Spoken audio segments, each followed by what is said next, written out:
Will you pray with me, please? Hey God, it's me, Jenny, and I know you don't hear that very often from me. I've had conversations with Jim Barton and Linda Miller about what prayer is to me many, many times. But ever since I got this lousy diagnosis a couple of months ago, I have felt compelled to talk to these people that you and I both love so much.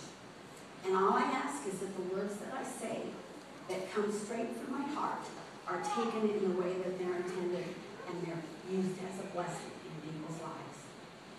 Is that okay? So be it. Okay. And what I said is true, you know. And maybe it's because, hey, celebration team chair, and I had to fill a Sunday. I just know that ever since we knew we had the summer open, and I got this diagnosis, I just felt like I needed to talk to people, because I think sometimes we don't share with each other, and maybe sometimes the more serious things are, the less we share them. And I think, anyway, I wanted to, you know, share openly with what I've gone through. I got this diagnosis on Memorial Day weekend, actually a couple of weeks before that, but officially on Memorial Day weekend. And, you know, the one before had been, the cardiology department said, nope, it's not your heart, you can go home. You have bone cancer, but you can go home. Didn't want me there. They knew I had bone cancer, but it wasn't their part of the body that they were supposed to be working on. So, you know, I felt like it was cold, and that's kind of part of how our specialized healthcare system has developed, that we forget people sometimes. And I look back, I'm definitely old enough and Belle was old enough to remember when communities and churches ran the healthcare system, and they put patients first. And at some point we have to come back to not a profit-driven system that, and I guess if there's a social justice issue that I would push for in this church, is to work to join the other 37 developed countries in this world and give our citizens universal health care. Enough politics, okay? So this, you know, came about, and I'll tell you, it gives one pause when the first connection you have with anybody after you get told to leave the hospital and you've got cancer is palliative care. That really did give me pause. That the first contact I had was the bridge between the hospital and hospice of the valley. So I thought, well, they really do think this gal isn't long for this world. Now I'll tell you, all the people I've gotten acquainted with, they're wonderful people. Especially the palliative nurses, they just are so giving and so understanding. But it does kind of scare you that's your first contact with anybody after your diagnosis. But they said, we had planned this family reunion in Iowa. I mean, we made that reservation way back in March, April sometime. And they said, oh, you know, it's on your bucket list. Go to Iowa, have a good time. So we went to Iowa, we had a wonderful time. What started out to be just a few of our kids being in Iowa for 4th of July turned into a grand family reunion with over 50 of my family members, nieces and nephews, and we just had a wonderful time. Of course, then we were getting ready to come home, and we went to Linda's church to hear a sermon, and Linda wasn't there. And Linda had had a stroke that morning and laid on the floor of her shower for 3.5 hours and was in the hospital at that time. So again, this whole thing of, you know, don't think you're in control. Control freaks like me and Linda, you know, think you've got got to get everything, all the ducks in a row. But she wasn't in charge that morning, and I'm not really in charge of what's going on in my body right now either. And then a horrific thing like Aurora last week. It just speaks to how our world is not ordered in the way that the love that permeates all of us, that try to be the face of God in the world, it doesn't work that way so much of the time. And I talk about how I feel about prayer. And one of my favorite theologians is John Shelby Spong.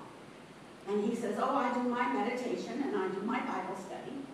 But he said, my prayer is when I'm out in the community, when I talk to people, when I interact with friends at work or at school.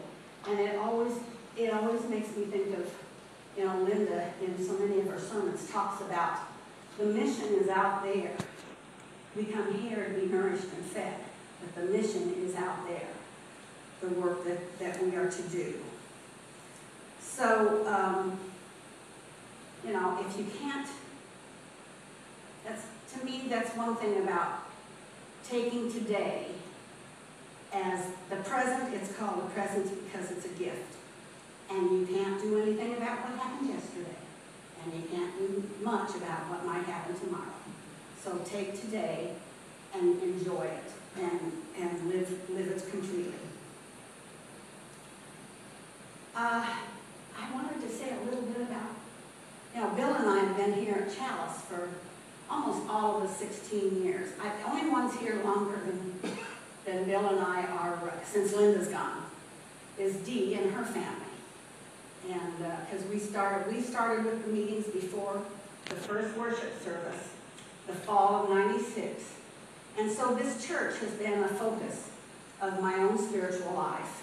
And you've put up beautifully with me. I mean, even though I'm known as Martha Stewart in some sections of the church. So it has been the focus of a lot of my life for the last 16 years.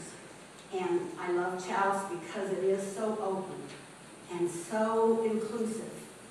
And never, ever have we ever set up barriers and fences that said, you don't belong here. We don't feel like that is our place to do, that this is Jesus, this is Christ's church, and the barriers are not ours to set up. So, and I think Chalice, to me, is the epitome of what church should be.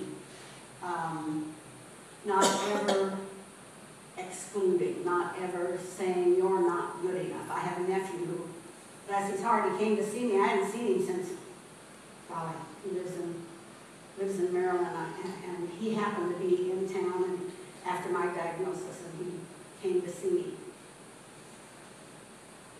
He hadn't been in a church since he divorced his wife, and his church kicked him out. So he hadn't been in a church for many, many years. And I thought, a church kicks somebody out for that, when they need the community, when they need the love of people surrounding them, and they tell them they can't be there anymore? I just, I don't understand that.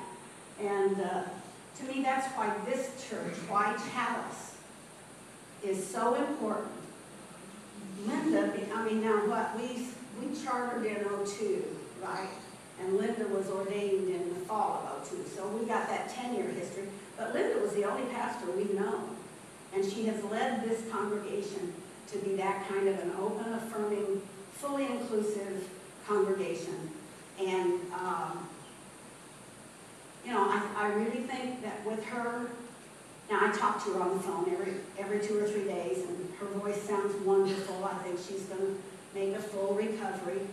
I did ask her to send me a little videotape, but I didn't get one for this morning. So, but